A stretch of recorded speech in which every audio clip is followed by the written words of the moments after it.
It's just funny how Satan tries to play tricks with you, you know.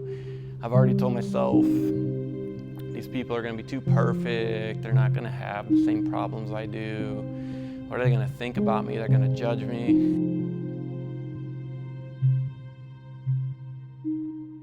Religion wasn't a huge aspect in our home. My parents really certainly didn't have a personal relationship with Jesus. And so as I got a little bit older, into my early 20s, at that point in my life, I was a full-blown agnostic. I did believe that there was some sort of higher power, but what that was, you couldn't really say. My story really changes when I meet my wife in 2010. Kelly was religious and had a relationship with God, and thankfully for me, she agreed to marry me, even though she promised herself she would never marry anybody that wasn't a believer. But I had thankfully told her I was willing to go to church with her and whatever future kids we may have, because I had seen what the absence of a father figure in your church life really did. And it was time for me to live up to my promise. And we had to find a home church because we were expecting our son Austin. We walked into Harvester Christian Church, and I really believe that this was all part of God's plan. Starting the next week was the 4 steps to Christ.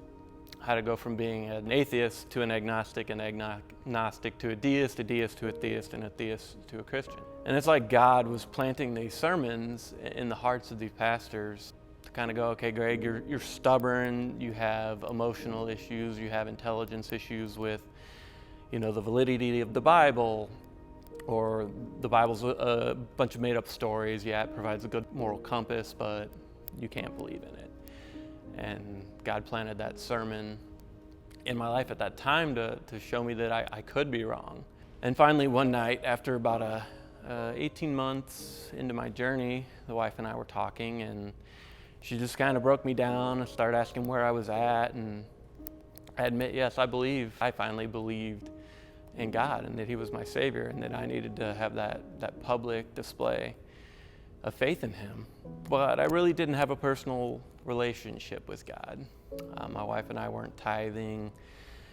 We were going to church most weeks, but not every week. And especially at that time, we lived closer to Harvester and St. Charles. We had moved out to O'Fallon, so it was a little bit further of a drive. So we started coming to Two Rivers, thank God. In a few months after we do, the wife is kind of beating me down on really want to get in a home team, and I'm just thinking it's another night of the week to have obligations, you know, between the kids' sports and school and all these things. But thankfully I finally agreed yes, even though it was at the Pastor Ron Cathcart's home team, right? And again, being a believer, but being in the world still a little bit, it was kind of like, gosh, am I a good enough person to be in this home team? Am I too much of a sinner? Do I have too many problems? The second week of home team, in fact, our leader had given us assignment, and it was Words to Live by Pastor Craig Rochelle. And basically what you do is you take your negative thoughts about yourself and how do you replace those with biblical truth. And at that time, I wasn't reading the Bible. I felt very inadequate to show my faith, show my knowledge about Christ. I hadn't read the Bible yet. And so I had negative thoughts about that. So the words I came up with that day were that God uses imperfect people for the glory of His kingdom. I would be a spiritual contributor, not just a spiritual consumer. Just that statement, and saying that over and over and over to myself 2.5 years now, daily, has brought me into a situation where now I'm the leader of a home team. So the other part of that Words to Live By story is, imagine this if you can. It's the second week you're in this home team with a bunch of strangers and the pastor, and you know, you're still of the world a little bit. You kind of have one foot in the world, one foot in God's camp, and you're going to share your words to live by. And the first one I shared there wasn't as personal, but Second one I planned on sharing was very personal, and it was about my use of pornography and just the shame that had in my life, and how I couldn't do it anymore, and I didn't want to do it anymore.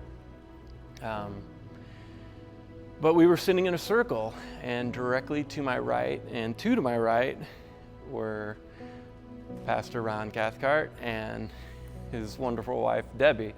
It's just funny how Satan tries to play tricks with you, you know.